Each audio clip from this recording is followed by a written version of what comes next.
This time we're going to talk about total value locked in the Dotsama ecosystem and its points of growth. Moderating this discussion will be Peter Sergeyev. Peter is the Senior Project Manager for Equilibrium. So please take it away, Peter. Introduce the panel. Yeah, thank you very much, Diddle. Hello, guys. So first, I'll let you introduce yourselves so our audience gets you to know better. So whoever wants to start, please go ahead. Yeah, and we'll follow on. All right, David, let's start with you. Yeah. Hey, everyone. David from Oak Network. I joined the team as the head of the growth team back in December. We are building trustless automation for Web3. So it's a hub that allows for a lot of different things. It's kind of an if this, then that framework, but some of the more kind of granular things that we're looking to automate it or enable functionality for over the next couple months, particularly for this, conversation, TVL, things like limit orders and stop loss orders on DEXs, dollar cost averaging, portfolio rebalancing, ETF strategies, things like that. So we just launched our Canary network on Dotsama. That's the Turing network. It's producing blocks. So if you guys contributed to the crowd loan, thank you very much. And that's the very short version. I'm sure we'll dig into more later.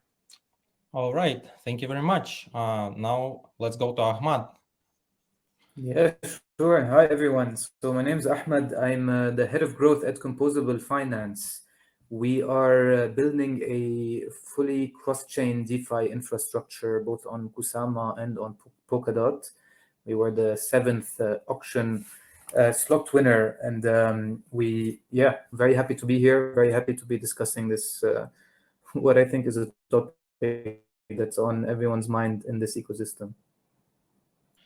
Yeah, that's very true. And now, Mike, please introduce yourself as well. We're glad to have you here with us. Yeah, thanks. Thanks a lot for having me on. Excited to be here. Nice to meet everybody on the call and join this panel. I'm Mike from Centrifuge. I go by the head of capital markets, but I'm very much focused on the growth aspects of the project overall. We are I think probably the first protocol to really start thinking about addressing real world assets and the interface of bringing real world assets into the DeFi ecosystem. We've actually been live on Ethereum for over 18 months now and are really looking forward to the launch of the Polkadot ecosystem as we move over to our parachain. Excited to see how that really starts unfolding and coming to life over the next couple months. That's great. Thank you very much, Mike. All right, so let's jump straight to our main topic, and it's all about TVL. And as far as I know, all of the guys present here, one way or another, you have one parachain either in Polkadot or in Kusama. So my first question is, pretty much if you look at the overall crypto ecosystem, we can see that Polkadot or Dotsama, we're a bit lagging in terms of, adoption of new projects, increased growth of TVL and stuff. So could you please maybe explain why do you think that happens and how can we overcome that obstacle and make things go faster going forward? Yeah, so Mike. Yeah, for sure. I think, look, I think there's a couple ways to think about that. I think firstly, like we have been a bit behind in acquiring TVL and moving quickly. I think there's some speed bumps in the Dotsama ecosystem that we're all aware of. Even the auction process is, a minor speed bump in how quickly projects can get launched and involved. But I think the technology benefits on the back end are probably worth it. And I do caution, a lot of people get excited about liquidity running to different environments, but I think the broader question for me is like, is that sticky liquidity? Is that TVL going to stay, or is it just chasing the next anchor fork on Near and Tron or whoever's doing this now and offering 20% unsustainable yields? So I think that's interesting, like for near term, for like quickly growing users, but I would argue those users aren't really sticky, and they're not there kind of in the long term. And I hope a lot of the projects I've met in the Dotsama ecosystem building what I think are unique and more forward-looking solutions. So hopefully, as we do launch and liquidity starts coming, as our liquidity mining phases start across Dotsama, we'll not only kind of aggregate TVL quickly, but ultimately be a place where it can stay over the long term. All right, but I have a question. When I, for example, tokenize some real-world asset using Centrifuge, will that tokenized asset count towards TVL in ecosystem? Absolutely, I think it should. These are on-chain assets. The TVL will live within the Centrifuge protocol in the form of stablecoins that are contributed to our liquidity pool. So I think absolutely that should count to the Dotsama TVL as we grow. And I'm hoping that it can become a meaningful part of the overall crypto ecosystem TVL as we really kind of strive to not only create value within kind of a closed loop, but also create solutions, that create tangible economic value in kind of the real world for day-to-day people's lives. So I hope I hope we can count that towards TVL very much so. Yeah, I'm really looking forward to integration with you guys because, day trader's dream is actually to use some real world asset as a margin for trading. That's cool. Yeah. All right, Ahmad, I have a question for you now. I know you've launched your, I don't know how the state of your parachain is, but I know you have won the slot. So could you tell us what are your next plans and how are you going to attract liquidity into ecosystem? Because as far as I know, you guys are like a cross EVM bridge. What are your plans on actually bridging assets in, but not rather managing the whole, I would say, switching between the different networks? Yeah, exactly. So we are not launched yet. You're correct. We have secured the parachains. We do have in the pipeline just a number of products that are coming up, starting with Mosaic, which is basically that will allow for interoperability and cross-chain transfer of assets. So we already have a bridge established with Ethereum. We have a bridge established with Near as well, and then we're also linked to the Cosmos ecosystem. So I think that would be sort of the first layer of it. But really, all of our focus is around interoperability, right? And I think moving beyond the parachains themselves and moving beyond Mosaic and other bridges that we have, we're really focused now on XCVM, which is what we call our cross-chain virtual machine, which will basically enable for it's going to basically allow for native cross-chain asset transfer, right? So which is going to be very different than your usual interoperability where you build on your chain and then you're able to extend and bridge to others, but rather through XCVM, you're able to just natively deploy as a cross-chain asset, right? So I think that's something that's in our pipeline that we're really excited about. But then other than that, as you said, like we're focused on Kusama at the moment to the launch of our parachain, which with it is going to come the launch of Pika, our token, and in addition, just bridging all over the ecosystem, just so that we, reach as far as we can. That's very interesting. Thank you very much. I have one more question for you. So do I understand correctly that, for example, if you let's take USDT as the most common example. It's present on multiple chains. And so when you bridge all of that into Composable or Pika, would that count as one token or as different tokens? Yeah, so I believe it will be one token, right? But then a requirement for that is going to be a mapping module that will be able to just bring it into a single USDT or a single Pika in your example, right? And I think generally speaking, that's a big area where I think Polkadot could be helpful as well. I think that further down the line, that's going to be a question that's relevant to multiple parachains and not just us. So I think like setting up this mapping module as a common good parachain is definitely something that we could make use of. And I think in the future, as interoperability becomes, I would say, more top of mind for people, that's going to be relevant for others as well. I see, but don't you think that more tokens is more TVL? More different Right, assets? right. It depends on your objective at the end of the day, right? Yeah, So I do I believe that agree. like if you in the spirit of just like native interoperability and what we believe the evolution of that interoperability is, which is composability and hence our name, right? The North Star is not strictly TVL, right? Yeah, yeah, I agree. All right, thank you very much. Now, David.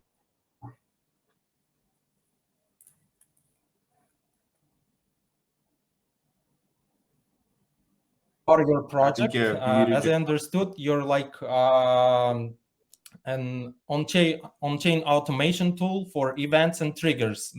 Is that correct, right?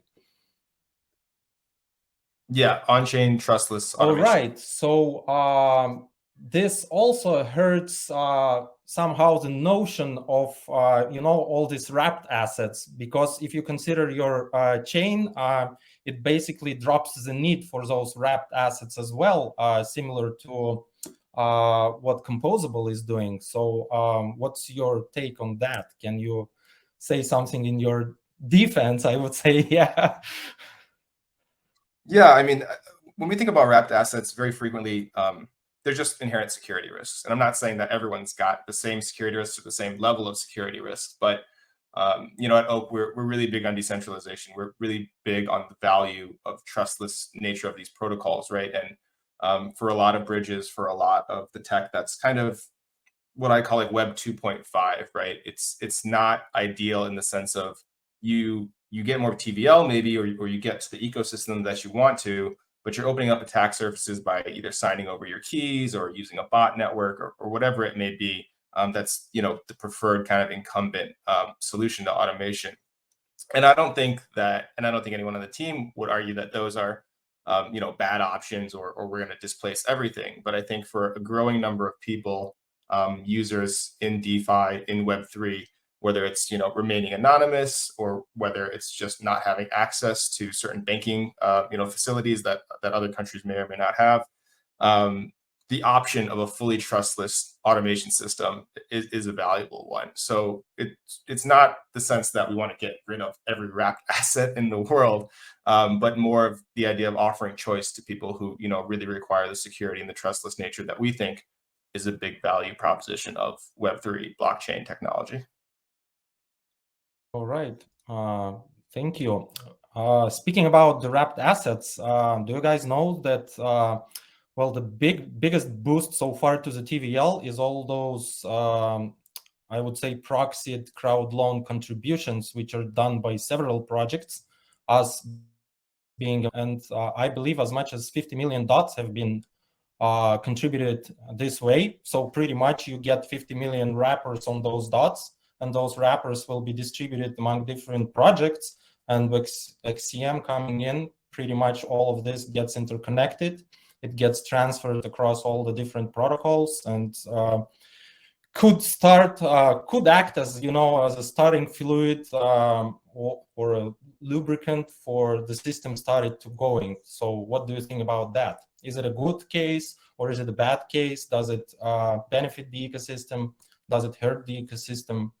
We could count proxy staking here as well. So staking for nominators or validators, not directly, but via some parachain, which then mints your wrapper. Yeah. So who wants to take on this one? Guys, any thoughts?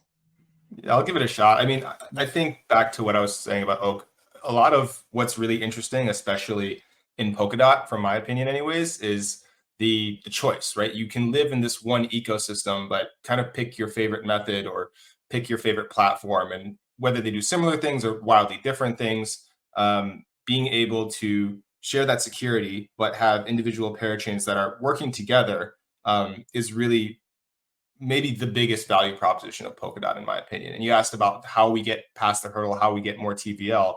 I think as more and more parachains start to deliver on their promises, which I'm confident they will, and as more parachains start to kind of bifurcate and show their unique value proposition, right? Whether that be the liquid staking or whether that be, derivatives, whether it be, real world assets, having those options and being able to move your assets within the ecosystem safely is always a good thing, because as long as you're not requiring people to do something, right? Whenever you start being very kind of top down and tell people exactly how they have to do things, I feel like that doesn't, broadly speaking, work very well in crypto over the long term. At least it hasn't thus far since Bitcoin's kind of inception, right?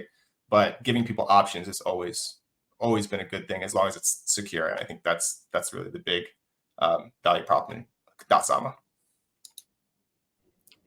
Thank you, David. Mike, Ahmad, maybe you guys have something to add?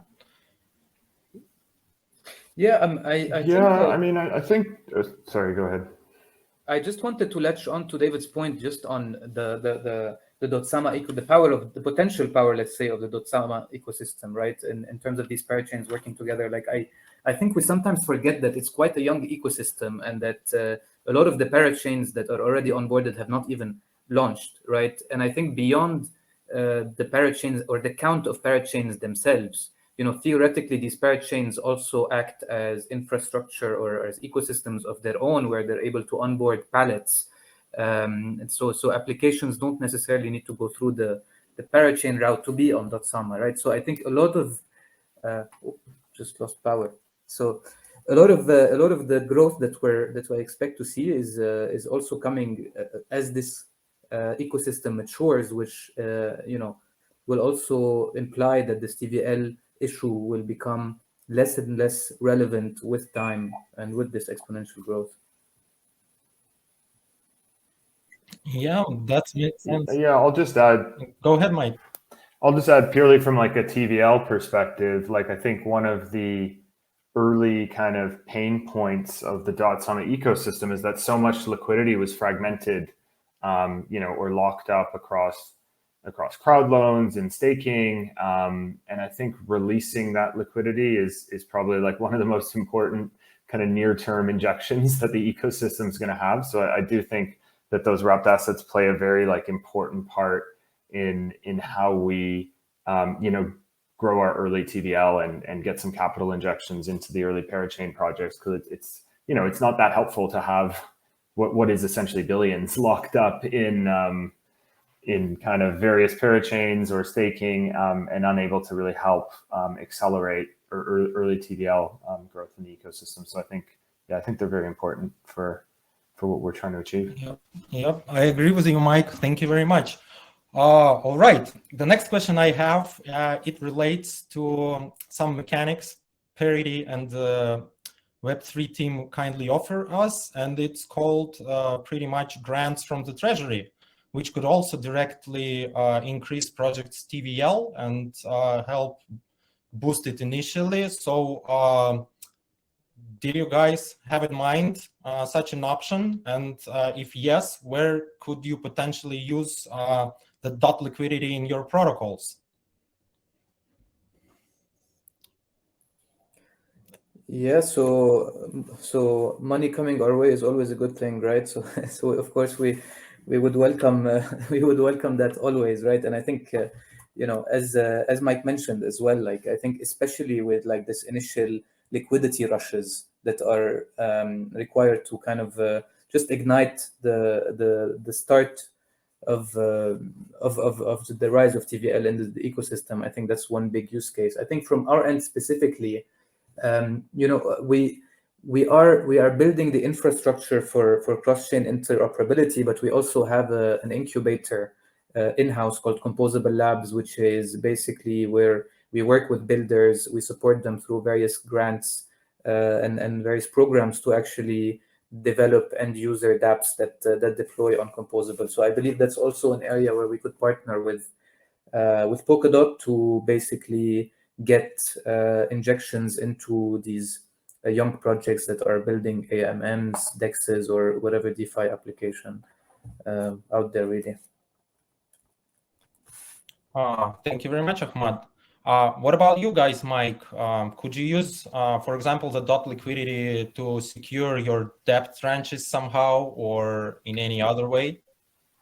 I mean, who couldn't use it, right? I think I think in general, just to echo the point, money always helps as we try and bootstrap and, build kind of some early momentum in the ecosystem. I think it would be a very prudent and smart move for the Treasury to help some of these early parachains, create liquidity and create TVL in their ecosystem. For us, it's about, launching new pools on our parachain and having, some seed capital or anchor capital, if you will, to get those started is always helpful, especially when you're trying to convince businesses and saying, hey, come, finance yourself using DeFi liquidity. If you have the kind of first ticket or a kind of carrot to say, hey, come in, we have enough money to get you started. That's how things get started. That's how the ecosystem gets seeded, and then other investors can build on top of that, or users. So yeah, Parity Web3, hit us up. Yeah, I agree with you. We're totally on the same page here, and we're looking forward to some of that liquidity as well. All right. Some crazy question right now. So going back to your concerns about the fragmentation and the concerns about liquidity, what do you guys think about the idea of building like an ecosystem-wide Olympus DAO-like pool mechanics? Where do you guys, are you aware of this protocol? Do you know how it works and what its main proposition pretty much? It fights against this, liquidity flights, but it pretty much built a pyramid, I would say. It's like, people for some reason believe into that, and you put assets directly into it. It means to you some sort of a stable coin, I would say, but it's not tied to any US dollar. And the protocol means the more there is assets in treasuries, the more it means the stable coin, but you could put the stable coin back into the protocol by staking it and earning more of that stable coin. So it's like this kind of pyramid-like mechanics, but their treasury has been growing exponentially. And I've heard there's like up to 50 forks of that in different blockchains, because it showed this tremendous growth. And in my opinion, it could be of a great help, for our ecosystem, where we could consider a treasury where we put all the project tokens, all the project assets, and then make it act as unified collateral for making out loans for further ecosystem projects, for helping out current projects, and et cetera, et cetera. So David, you've been quiet for a while. So do you have anything? What do you think about this? Yeah, I think over the long term, I'm extremely bullish on DAOs. Part of the automation that we're planning is like DAO payroll, because those things get very complicated with multi-sigs. And I think really what it boils down to is governance and participation is extremely hard. You could see it on the even Polkadot Kusama governance, right? Participation rates tend to be extremely low, and I think part of that is just it's hard to motivate people, but part of it's also the tooling around DAOs is still just very early. So I'm not against any of these ideas, broadly speaking. Obviously, I'll echo the sentiments of the other guys in the call that money's great. Yeah, would love some more money. It's always a good thing, but always a little bit wary of things kind of putting the cart before the horse and not realizing that these experiences need to get better, especially in Dotsama, right? Before you can start relying on those types of things to consistently deliver value back to the projects. There's a ton of options right now in terms of crowd loans, in terms of treasury from Parity that I think could be utilized more efficiently in the short term. And once this Web3 thing really delivers on its full promise, and we're metaverse, yeah, absolutely at some point in time. But I do think it's probably still a little bit early to be relying on those types of, let's call them unrefined mechanisms versus direct grant proposal and things, which do seem to work very well. You've seen the results in Parity's and Web3 grant foundations, Web3 Foundation grants that do deliver value immediately without the complexity from something like an Olympus DAO. Yeah, I agree. I think, and this is a bit of a Centrifuge plug, but also, using financial engineering and unique tokenomics, I don't actually think is always the best way to building something sustainable long-term. I think building like a unique product that can keep users and will deliver value is probably the best way forward. Yeah, so I think it could be interesting exploring tokenomic models, but I would also, kind of caution towards these hyper-financialized solutions for something, when I think, building a great product is how to ultimately get sticky TVL. And I think to my earlier points, there are a lot of unique projects building in the Dotsama ecosystem that I think are actually pretty differentiated than what's going on in some other blockchain environments. All right. Thank you very much, Mike. Ahmad, do you have anything to say here?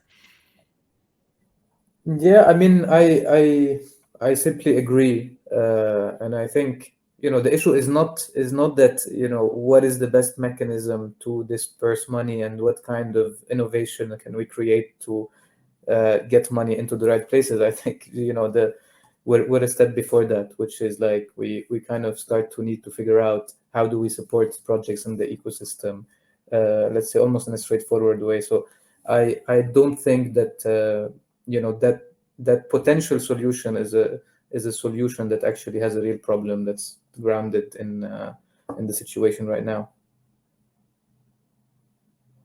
Oops. My bad. My mic was muted. But Peter, you seem to disagree. Do you want to tell us a bit more about this mechanism? Are you asking me? And just a heads up, guys, we're just about out of time on this panel, so if you could wrap it up on this. Yeah, we could take it. I'm just trying to get you to the interesting conversations. Yeah. All right. I guess we're almost out of time. Thank you very much, guys. It was really interesting to have you all here. All of the awesome projects, all of the awesome use cases for our awesome community. And well, the takeaway, as at least for me, yeah, we take it slow and easy, step by step, and with the great support of Parity and with our great interconnection, everything will happen eventually. Yeah, so let's make this ecosystem strive together. Yeah. Thanks for having us. Yeah. Bye-bye. Thank you. Thanks for having us. Success.